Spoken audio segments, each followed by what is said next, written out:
I'm the CEO of the Founder Institute. We'll introduce Phil in a moment. In case you don't know what the Founder Institute is, it's a squirrel that's lost in the woods of Kyoto. No, just kidding. It's a program that helps you launch your business. I've been referring to it lately as a startup operating system, right? When you get going, you need to figure all these different things out. We lay all the stuff that you need to figure out. We bring in great minds from the local community, like Phil, and they all help you to get your business going, to start your company. And we have chapters in over 120 cities around the world. We're running in approximately 75 cities right now. So if you'd like to learn more, go to fi.co. You can join any one of the programs. It's really awesome. And if you want to lead a program because you're more seasoned, there's also opportunities to do that by going to fi.co/lead. I want to thank two quick partners that have helped make this possible. So All Top Startups, it's a great blog covering startups and resources for entrepreneurs. The link will be provided. And Foundsy, a weekly newsletter covering what founders are reading today. So if you're a founder, those are two great resources. But more importantly, we have and the purpose of the webinar today, we have a great resource sitting right next to me in the forest of Kyoto, Phil Libin. For those of you who don't know, Phil is a serial entrepreneur. He came out of doing a really hardcore tech company in security, and then went on to take a CEO spot and co-founder position in Evernote, which through his leadership grew to be one of the most significant companies today. I use it every day religiously. It's one of my favorite products out there today. So he has successfully built a product that we love. He's recently moved on. Phil, why don't you tell us what you're up to and add anything you want on your background? Well, I am now executive chairman of Evernote, so I hang around and make strategic decisions from time to time, but I'm not handling the day-to-day operations of the company. We brought in a great CEO, Chris O'Neill, to do that. I think the company needs to go through a period of growing up, and I am a partner at General Catalyst, so I have joined the world of venture capital to start a bunch more companies. Great. It sounds like your earpiece might be rubbing against the scruff on your face, maybe. Is that possible? So let me ask, so General Catalyst, you're doing more than just investing. Are you allowed to talk about what, or maybe it's the scruff on your shirt. Are you allowed to talk about scruff, man. All right, how's this? Much better, much better. Are you allowed to talk at all about some of the things you're going to be doing at General Catalyst, or is it still a little bit under the radar? Yeah, I can talk all I want. I'm going to be, so the great thing about General Catalyst, the reason I got really excited about it is it was kind of the Goldilocks opportunity for me. When I sat around thinking, what I want to do next, I thought, well, I want to launch more companies. I want to start more companies. I probably don't want to run any more companies. I think I've been CEO of something or other for about 19 years, and I think I've gotten running companies out of my system, but I very much want to make companies. So I was going to start an incubator. I was basically going to, sit around with friends. Yeah, sit around with some friends of mine and figure out how to launch some companies and get 3 or 4 things going and figure out how I wanted to spend my time. But then I started looking at what VCs actually do for a living and became really interested in that. And General Catalyst kind of combines the best of both worlds. So it's a large early stage venture fund, but we also hatch companies. So some of the best known General Catalyst companies like Kayak are actually created inside the 4 walls of General Catalyst by the partners, and then bring on co-founders, build a team, and kind of hatch it. So I'll be focusing on that. I'll be doing early stage investments and hatches.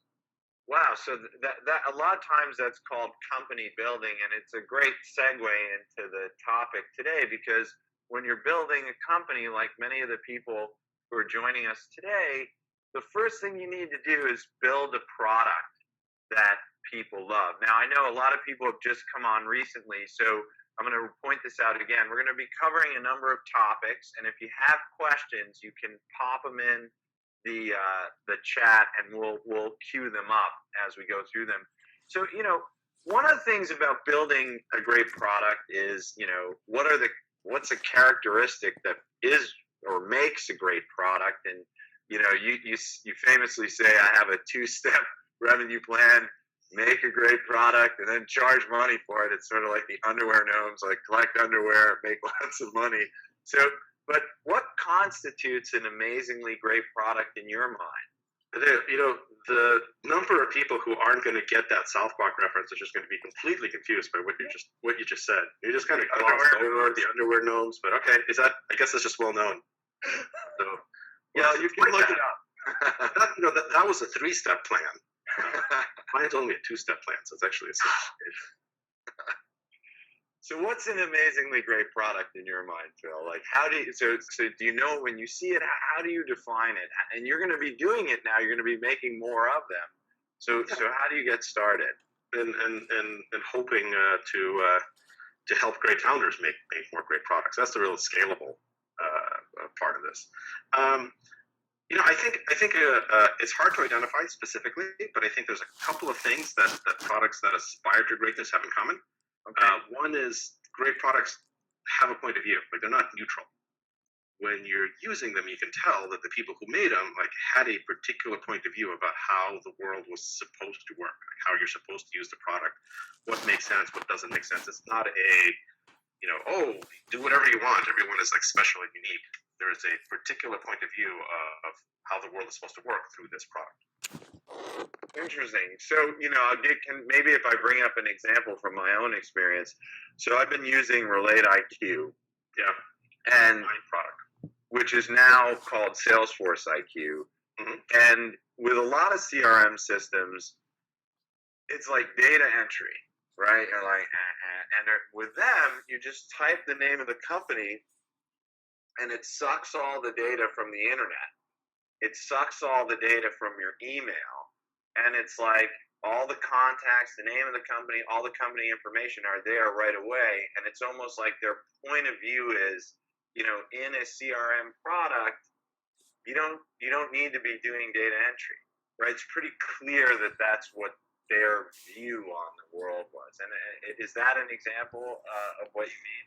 Yeah, I think so. And I think that's probably an example of a couple of other good characteristics. One is it isn't the user's job to do stuff. It's the product's job. It's the computer's job. And so I think really good products understand that they shouldn't rely on to get data entered to catch mistakes. As much as possible, that should be up to the product. And so things like filling out forms, as a class of stuff that's about to get disrupted and go away, it's everything that feels like filling out forms. And Salesforce IQ is definitely a good a good step in that direction. But there's going to be lots more. There's going to be another 100 successful companies are going to be created over the next few years that are basically all about getting rid of the behavior of filling out a form. You did that with Evernote. You can take a picture of a business card. You can take a picture of a whiteboard. You can take a picture of a wine label, and it sucks all that data in and figures out what it is without you typing it. Yeah, we definitely took some good steps in that direction, and there's going to be lots more stuff coming. So let's. What do you think? So that's one thing you think is a trend. What do you think is lacking today in design and user experience? So you got a product, you try, you're like, this is bad. What are some of those characteristics that you define right away as problematic and need innovation? Filling out forms. Yeah, filling out forms is actually we can talk for years just about filling out forms and about the deformification of the world and how that's going to go.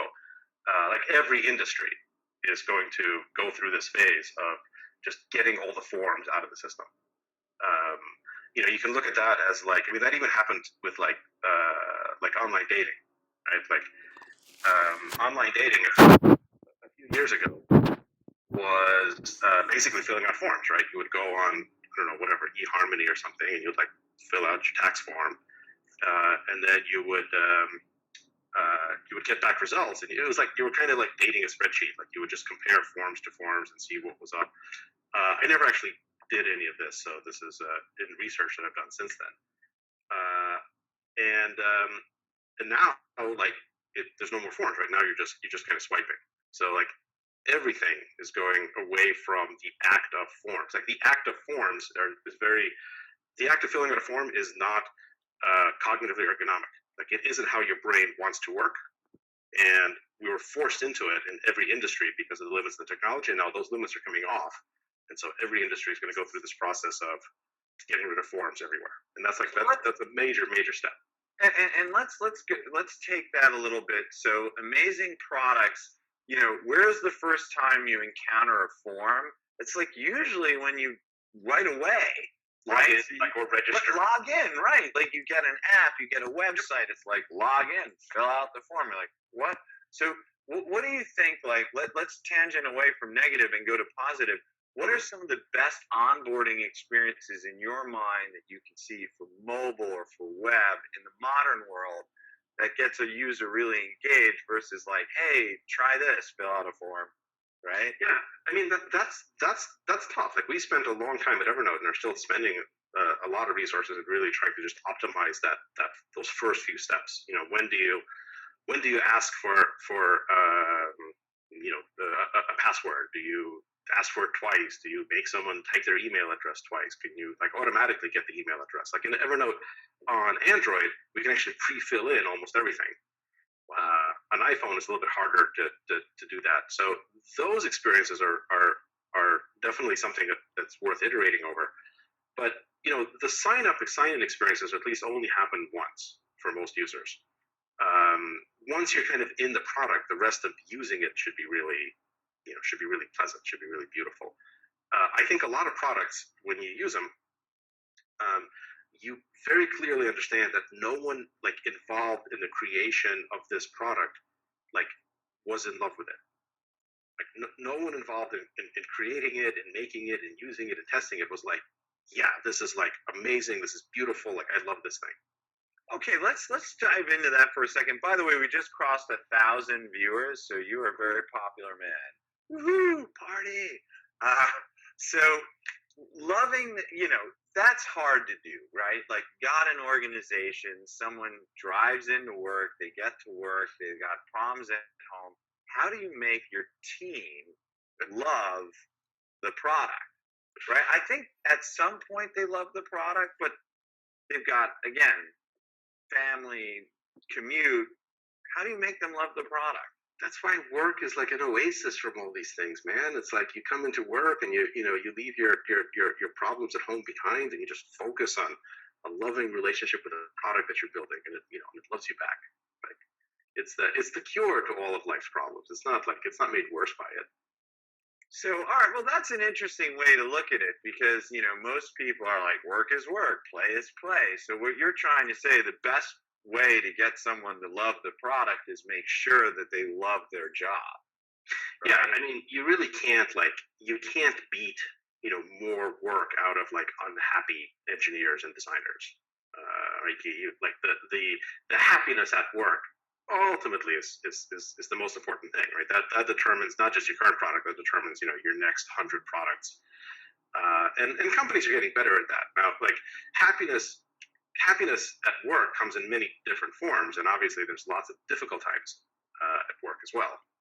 And it's not that you're necessarily happy with every single step or every day or everything that you're doing, but a sense of fulfillment, really understanding what you're working on and why you're working on it. Like understanding that the work that I'm doing right now is having this very direct effect on the world that I want. And I think why, understanding the why. Right. Like everyone in the company should understand why they're doing something. And once you go through a long period of lots of people in the company not understanding why they're working on something, then I think you stop being a startup, you become something worse. And most companies are perpetually at that stage.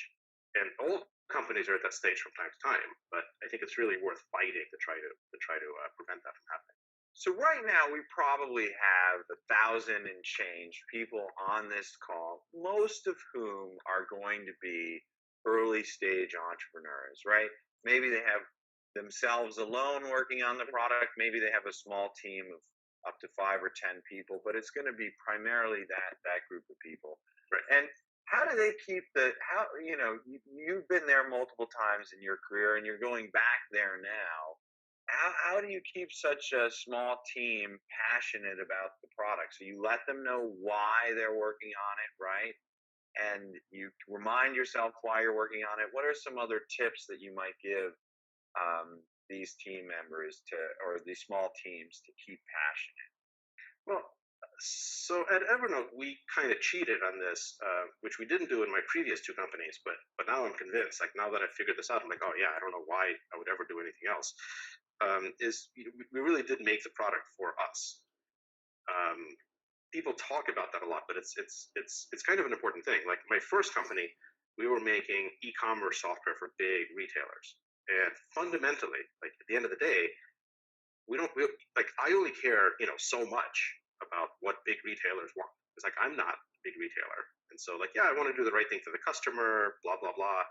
But ultimately, if like you wake up and day in and day out, you're trying to say like, what does the customer want? What does the customer want? It gets pretty demotivating. And then our second company, we made security software, like you said, for governments and banks, and like that's not like that is important work, but it isn't for us.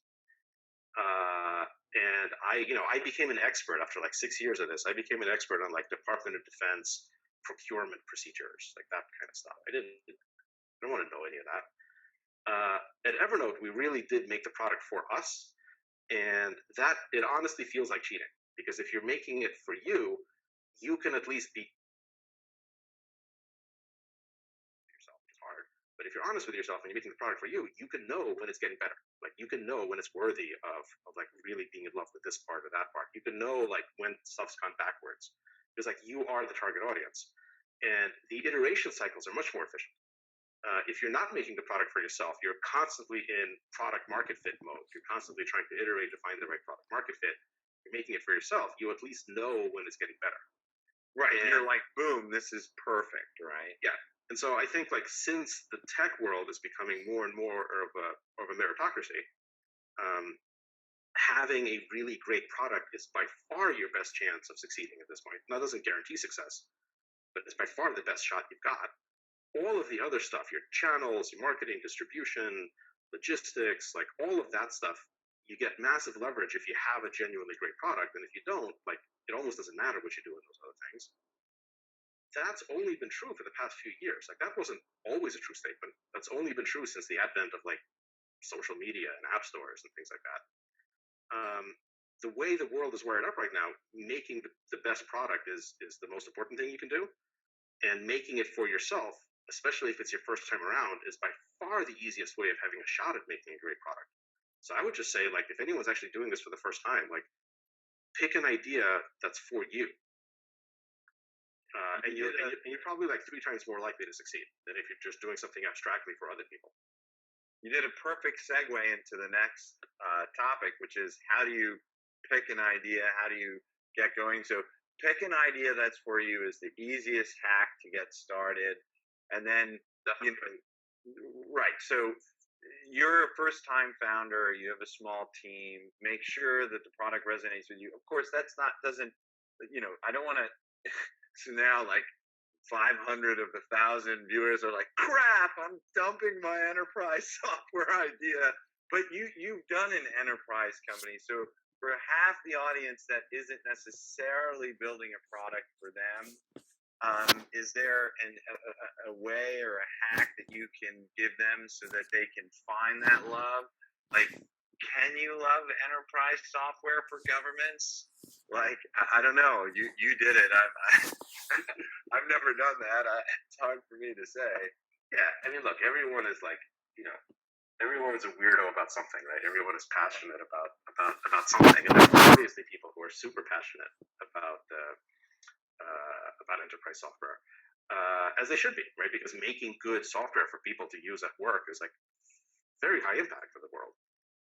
In fact, like this is kind of a good test for founders, for me, as an investor. So I invested in I was an angel investor in Zen Payroll. Right? They called Gusto now. They used to be called Zen Payroll. And this is a company that makes basically payroll management software for like SMBs. Whoa, I love payroll. Well, so funnily enough, right? So I thought, I was going to get a pitch from this guy Josh, and he makes like payroll software, and I'm like, yeah, this is going to be big.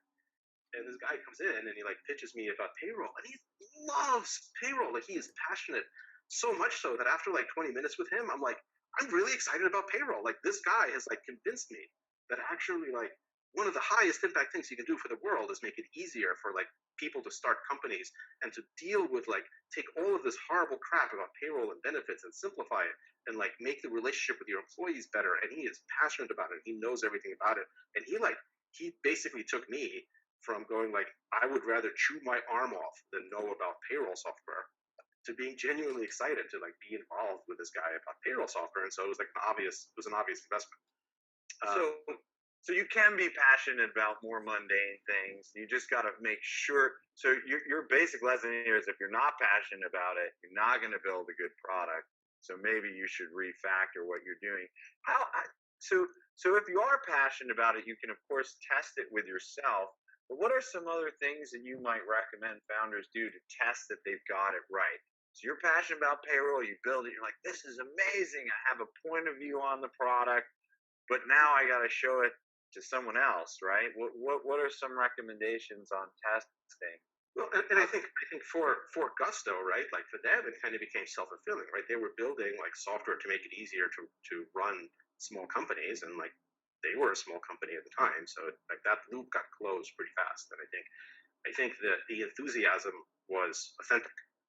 Right. Like if there's 500 people on this call who are making something that they don't really care about, but they think it's a good market fit, and now they're trying to like psych themselves up for it. Like that's probably the wrong chain of events. Like if you genuinely really really care about a particular subject area, and you think that you're like the world's expert at it, then it's a good thing to do. So can I just go follow that? So if that statement's true, then you probably know. So if you're like in love with enterprise security, then you probably know enterprise security experts.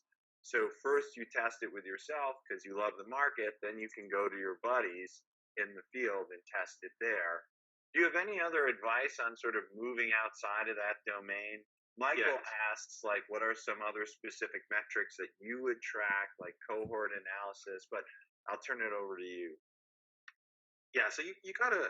So I think there's a few stages, right? Really, really early on, like before there's any metrics, when it's just an idea, it's important to get the idea like out of your head as fast, like as soon as possible, right? Because you go through this phase where you're kind of getting excited about it. You're not really sure whether like it's only in the artificial world inside of your head that you've constructed, and you can kind of talk yourself into anything. And so you start talking to a couple of people who are potentially co-founders, and that isn't necessarily any better. Like you can get a small group of people just like puffing the same fumes and convincing themselves that like their idea makes a lot of sense like in their heads, because they're really evaluating this as not so much a product, but like what is this company going to be like to build? What's it going to be like to work at? Oh, it would be so exciting to do something. So you got to pretty quickly just like test the idea outside of your head on real people and just see if there's like a real level of enthusiasm. And that's as simple as like early on.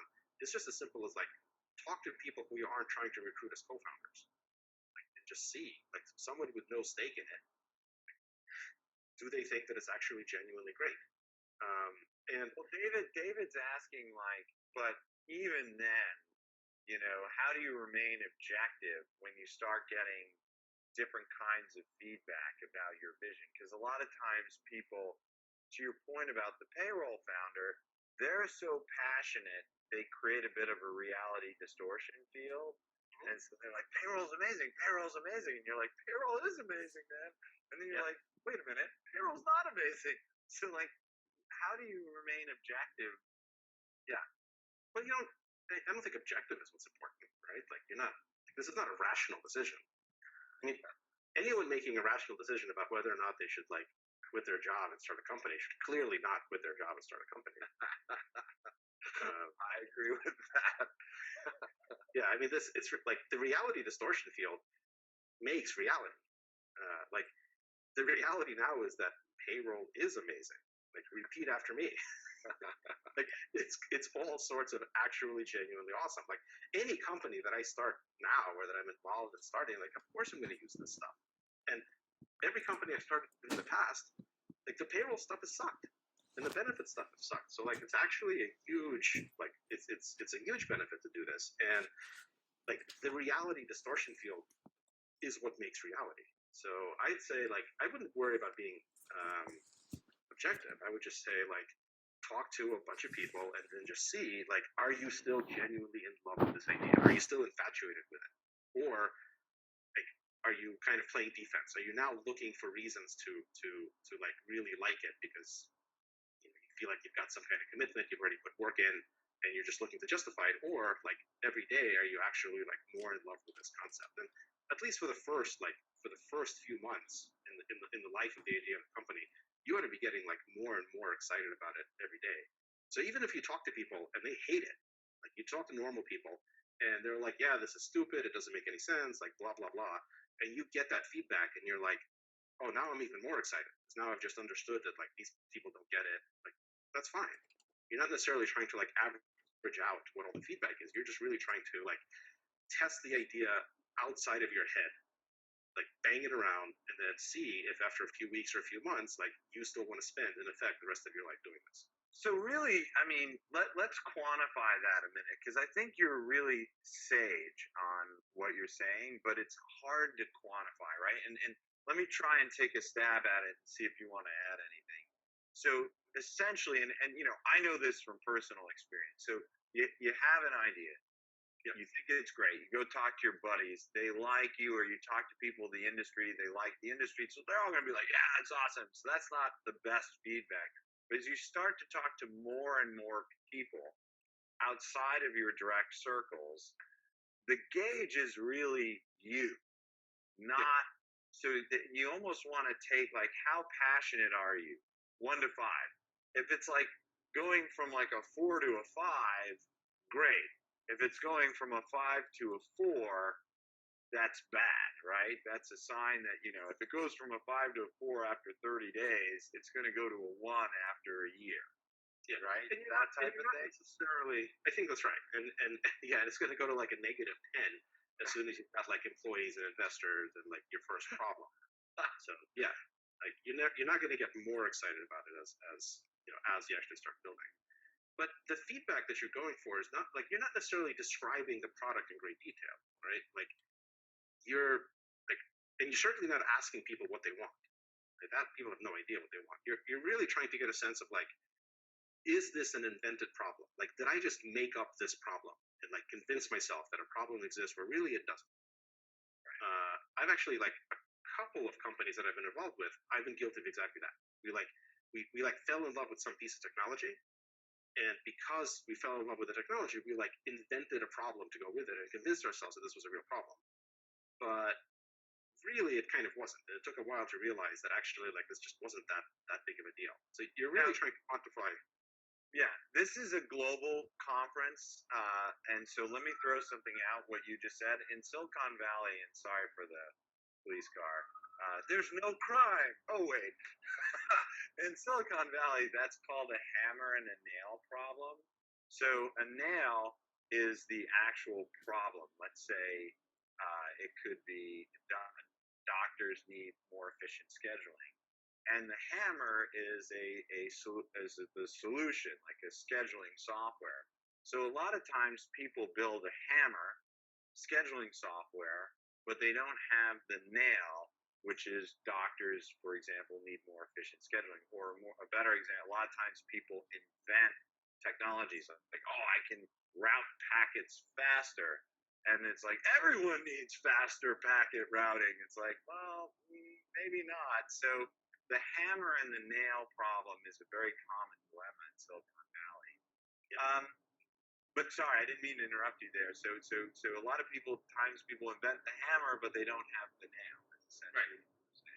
Yeah, and then I think the way to cognitively protect against that when you first think about it is like, don't think of what the product is. Like, think of what's the actual problem.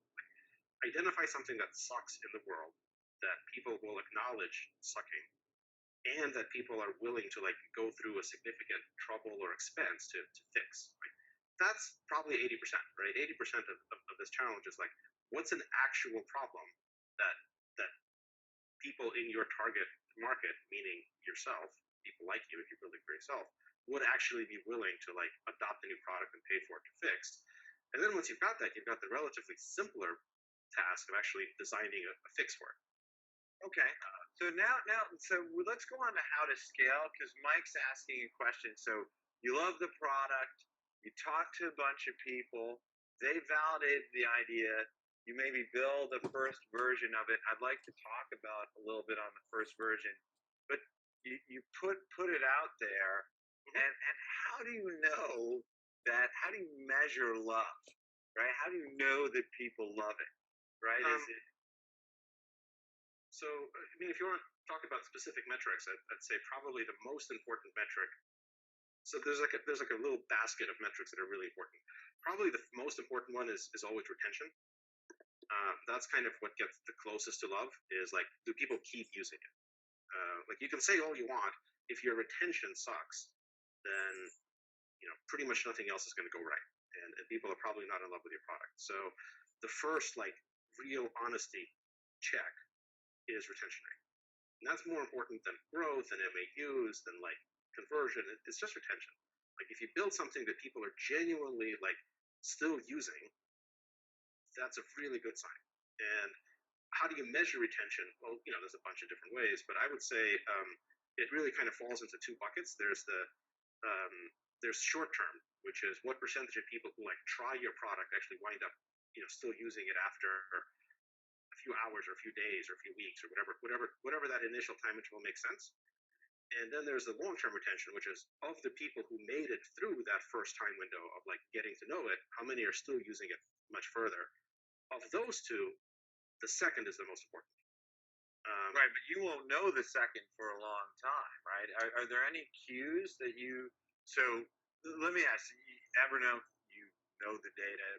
Don't reveal anything you can't. But for example, if someone used it 5 times in one day, did you know right away these are a long time user? Were there cues in the early usage that led to to say that person's going to use it a lot over time? So, we didn't actually see a whole lot of stuff like that. Like, a lot of companies, Facebook and others talk about like some magic. If you do this 3 times, then you spin around and you do this thing twice, and you throw salt over your shoulder, then you're going to convert it like X rate. And we never got to that level of specificity. We did have very good numbers for short-term and long-term retention. And for us, long-term was basically starting in a month, so it doesn't take that long. Like, for a general product, I would say, look at the retention from day 0 to day 30 as like short term. So how many people are still around, a month later after they first started? And then long term is like, of the people who are around a month later, how many of them are still around 2 months later, 3 months later, whatever. So it doesn't take that long. A few months, you'll have it. I mean, yeah, if you're looking for this in 10 minutes, then no. Carol's asking, that's great for consumer-facing products. When in the enterprise world, retention doesn't always equal love, since users might be forced into a product. Any thoughts there? All sorts of inappropriate thoughts, but I'm going to self-filter. You can always get meaningful retention numbers, right? If people I'm not saying like measure shelfware. I'm not saying measure like how many like paid seats you have, because that may be a total nonsense number that has to do with how much is being bought. But you can certainly measure usage. You can certainly see like, okay, are actual human beings like interacting with it? If they are, that's already a good sign, because even if they're interacting with it but they don't like it very much, if they keep interacting with it, that's not bad. Usually people literally won't do what they don't like, especially talking about knowledge workers. really can't force them to do very much in the long term. So you can still look at usage, although not necessarily at things like active, like paid seats or anything. And you can look at things. You can look for other signs that people are using it like more than their absolute minimum. What are the different times of day are they using it? Are they concentrating all the usage in like 1 10-minute block because that's like when they're like, okay, I got to get this out of the way, or are they like spreading it out throughout the day? Are they using it at all on weekends or something? Like you can try to say, how do I actually know that people like this thing, and look at the retention. Now, there's lots of other metrics like NPS is a great very metric. interesting. Can I just, sorry if I interrupt you on occasion, when you say something like that, that's super important, because I don't think there is a silver bullet. It's really, if you build a product, your product and its love is something that you need to think about what to track, right? Because to the point of that brought up about the enterprise product by Krill, if you know if someone uses it throughout if it's like a certain type of product that could be used throughout the day, but no one is using it throughout the day, it's probably a sign they don't love it, right? Yeah. So it's really product dependent, and you need to say to yourself, let me paraphrase that, what are the metrics for this particular product in this particular industry that would show they love it, right? Is that accurate? I think that's right. I think like the thing about silver bullets, right, is like every modern werewolf movie ever made, the silver bullet doesn't work. Like it's like the silver bullet is the thing that doesn't work. It's the thing that you sort of try to use, and the werewolf was like, ha ha ha, that doesn't really work. That's kind of what the phrase means. So yeah, none of this stuff is like the single thing that's going to solve anything. You're really looking at a basket of metrics to try to give you a good idea. And at some point, you run out of the marginal utility of any particular metric, and then it doesn't make sense to like keep drilling down further into it because you're not really trying to like fool anyone. So I would say like, construct a plausible long-term retention metric that like sounds right to you. Like honestly, that sounds right to you. That isn't like where you're in your brain not aware that you're tricking something. A lot of times, like if you're a founder and you're making metrics, you know when you're being dishonest. Right? Like, and it's not even being dishonest. Like, when you're trying to pick something to make it look better. And well, don't do it, or at least don't do it for yourself. Like, have a set of metrics that when you've made them for yourself, you don't get that little tingle of like, oh yeah, if I pick it this way, it's going to come out looking a little bit better. Like, make it look worse, and then still have it be good. Now you've jumped over to the investor side, though, and you know that there's like the standard like DAU, MAU, like LTV, blah, blah, blah. So DAU is daily active users, MAU is monthly active users, LTV is lifetime value, CAC is cost to customer. So there's these like investors like, what's your CAC? What's your LTV? And these are the standard metrics of venture investors. And you're saying some of them are okay. What's your view on them? They're certainly not useless, right? No, of course not. So in general, we're sort of jumping around a little bit. So if you're talking about like how to deal with investors. Well, I mean, we're talking about metrics of love, and a lot of the metrics of love in the investor's mind are like CAC, LTV. If those look good, that's love. Yeah. It's good to know what those are for you. It's like, go ahead and read the Wikipedia pages and compute them just so you know.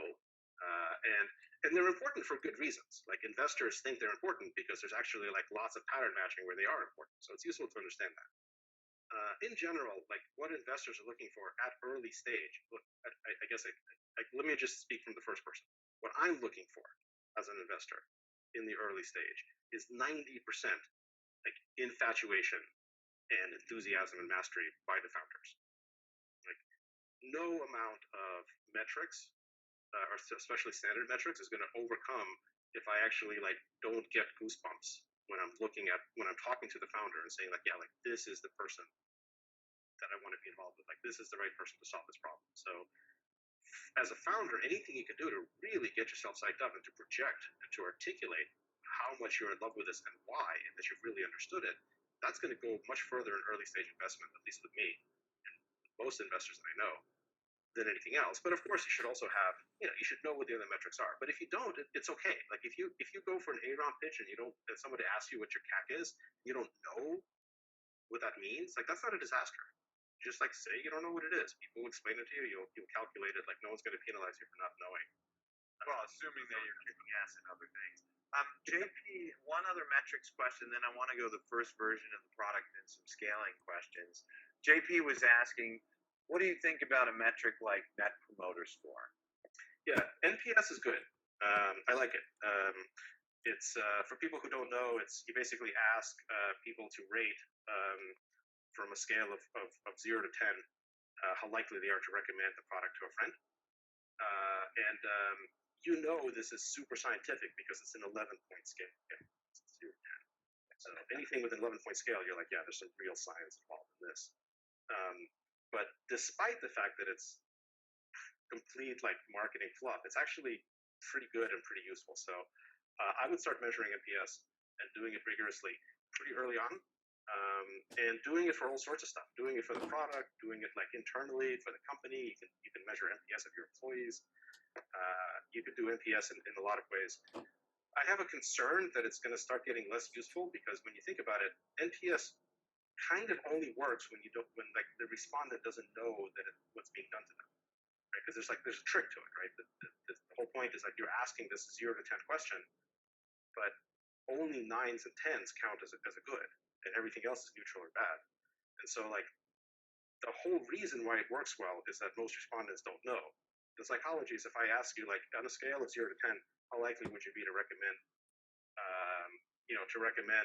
to your friends that they get this product, and somebody says like 7, like actually they're never going to recommend you. It's like 7 is not, they're not enthusiastic enough. If they say 9 or 10, then they're going to recommend you. If they're like 7 or 6, then they're like at best they're going to be neutral. And if they say like a 4, then they're not just not recommending you. They're like actively on the internet's venting their displeasure. So I actually like NPS a lot. I'm afraid that it's going to get less useful now that everyone knows what it is, and like you see it all the time. Like I landed in like Munich or something the other day, and I got a text from like some when my phone went into range of some whatever the operator is over there, and I got a text saying like, oh, please rate your experience on a scale of 0 to 10. How likely are you to tell your friends to use whatever? So it may become less useful, but for now I would still actually use it quite a bit. Let me ask, we got a few more minutes till we're going to do some live pitches. Let me ask a question about your first product, knowing you got it right, and then scaling it out. So, MVP, minimum viable product. A lot of people take that to mean like put the shittiest version of the product you can together quickly and show it to people and see if they like it. I think yeah. So talk to me like your first product, you get it out there, and then when do you know? Let's spend this next 5 minutes on what that product should be, and then how do you know when to start scaling your team and everything else? So I think of it as the MAP, the minimum awesome product. I agree with you, by the way. Amen, brother. Everyone take that advice to heart. Not the MVP, the MAP, minimum awesome product. Sorry. Yeah. I think like because if it, I mean like I'm not trying to be cute about this. If it isn't great, you're not testing for anything. Like, it's only going to succeed if it's sharply great, if it's actually awesome in some way. If it isn't awesome, like if you were the only product in the world, then you can have the minimum viable product and it'll be okay. But you're not the only product in the world. So unless you're testing whether or not you're sufficiently awesome to succeed, you're not testing anything. So the MVP, the traditional MVP framing, I think I wouldn't apply. I wouldn't apply in an area where there's a lot of competition, a lot of choice. So I would say if you're building, the way that we always thought about it at Evernote, the way that I'm thinking about it now, is especially since we build the products for ourselves, the MVP, the minimum viable product, is the minimum product that we internally can start using to make the MAP, the minimum awesome product. So it's like we want to get the product internally to the state where it's like useful enough to us before we never like release it. It's just like it's basically like an internal alpha to actually start using for real in a way to take it to the next level, to build it so that it's actually sharply good at some things, and then launch it when we've gotten to a state where it's minimally awesome. which means it only has to be awesome in like a small number of ways. Well, like Tinder was awesome in one way. Yes, no, and then it could build everything else out after that, right? Yeah, I think that's right. So I think like a core idea or two, but probably not two, like should be sharply great. And so that probably means one platform only at first. Like it's probably, if you're going to do mobile, it's probably iOS or Android, but not both right away, just because, again, it's minimal awesome product. It's not lowest common denominator. It probably means building native. It's very unlikely that you get to awesome by building using any lowest common denominator tools. Like any of this cross-platform stuff is, for the most part, crap. If you're building enterprise software that feels like filling out forms, then maybe you can use one of these things. But if you're building that, you're probably doing something wrong anyway. So, in general, I would say it's building native. It's one platform at a time, and it's get to something that's like sharply, like painfully good. Right. So your MVP is internal. Your minimum viable product is something you use internally.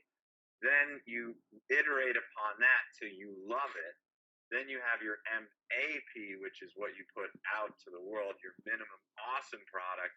And then when you start, you build metrics that actually measure love, that say how many times a day does an enterprise user use it, or whatever you think is right. And when you start to see those scale, that's when you scale the business. Let's do this, Phil. This has been awesome. Let's bring some people on right now. Use the last few minutes to hear their pitches. And I know that you are not shy with telling people your views. So let's bring the first one on. Hear what they have to say. Whoa, my screen just got a lot bigger. There we go. Hey there, Gaurav. Welcome. Uh-oh, did you say something? Phil, can you hear me? I can hear you. Gaurav, can we hear you? Say something. Sorry, Okay, I was muted talking to myself. Okay, you've got to. All right, we're ready. 30 seconds. Let's hear your idea, and then we're going to go and give you some feedback. Sure. The idea's name is Fitoku, which is a combination of two words, fit and oku. Oku in Japanese means helping or favoring. So as you can guess, it's all about helping and favoring your own fitness. Built using Salesforce and Heroku, which again rhymes well with Fitoku. It's a social fitness platform for employees in an organization where people are using all sorts of devices like Fitbits, Jawbones, Apple Watches, Pebbles, and they are having all sorts of statistics like step counts, calories burned, sleep quality, heart rate, and all those statistics.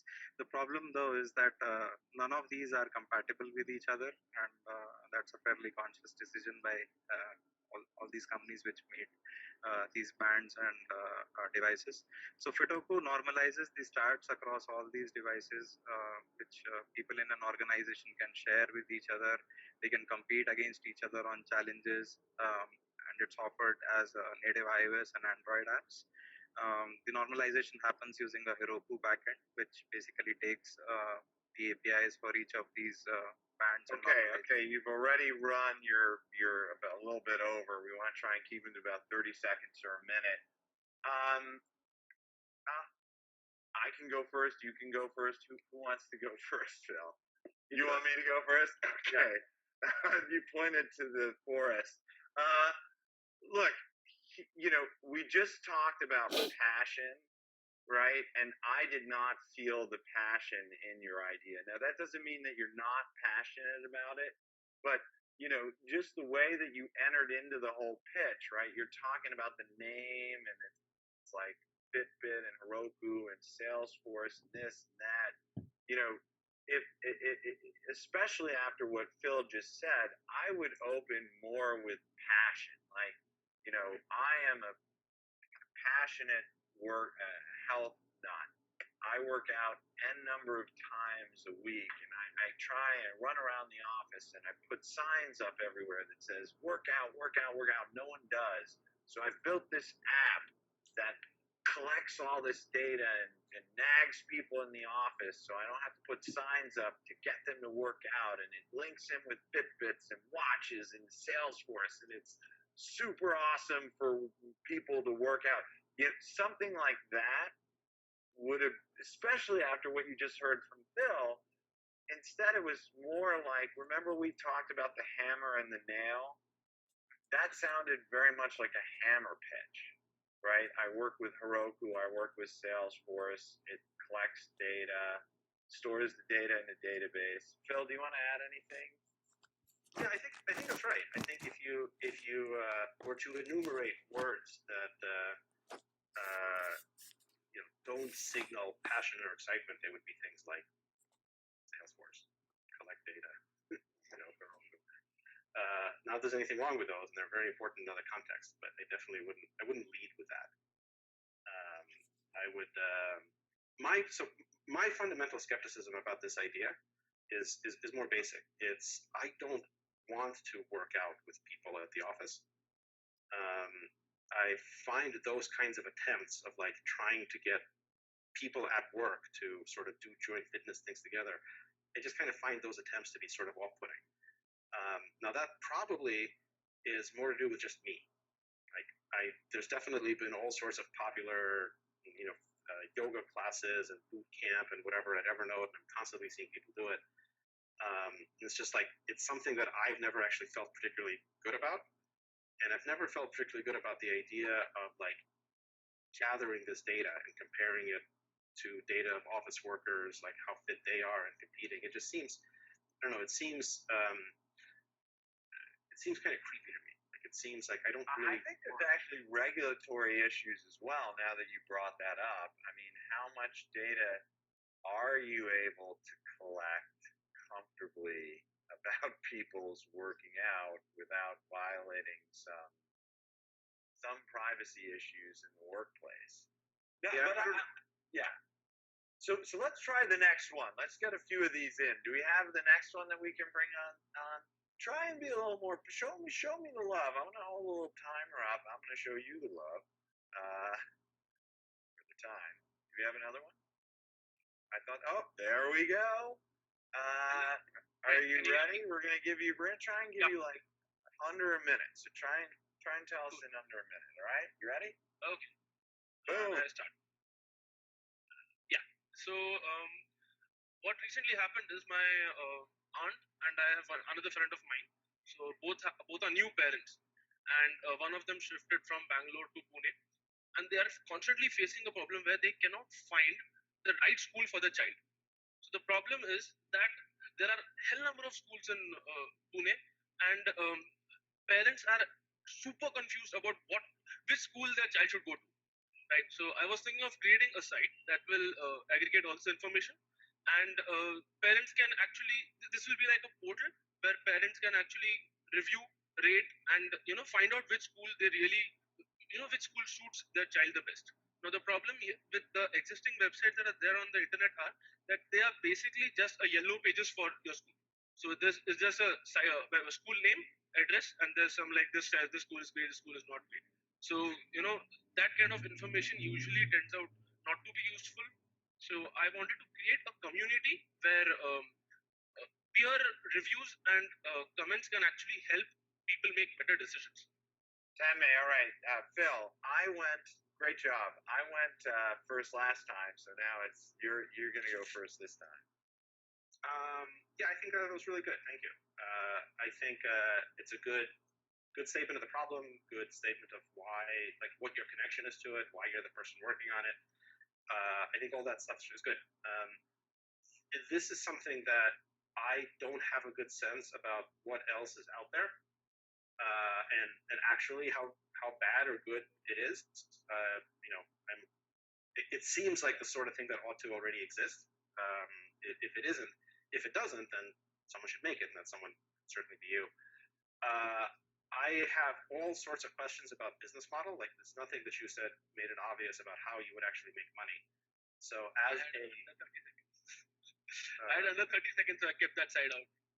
No, we don't need to do that right now. Yeah. Let me add some, and let's see if we have one more. Can I add some comments on that, Bill? Are you done yet? Yeah. So, the problem I heard, which you didn't really, so this goes back to the reality distortion field issue, but you have a lifetime value issue and a cost of customer acquisition issue, right? So, how many schools does a kid go to in their lifetime? Usually, like, under kindergarten to X, maybe a middle school, maybe a high school, maybe 4, right? And then college, 5. So call it 3 to 5 schools. So, and it's at those decision points of picking the school that your monetization is most likely to occur. Ergo, you have a high cost of customer acquisition, but potentially a low lifetime value because you can only monetize them at some key points. So I think in the problem statement itself, and then that begs the question, who's your customer, right?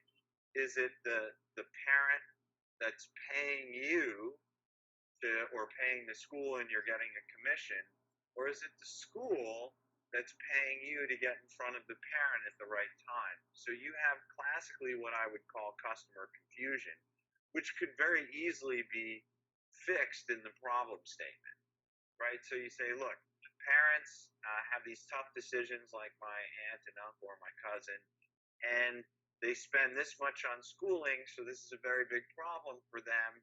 We believe that at these critical moments where they're making these big, expensive decisions, we can come in, help them make a decision, and charge this much in this way.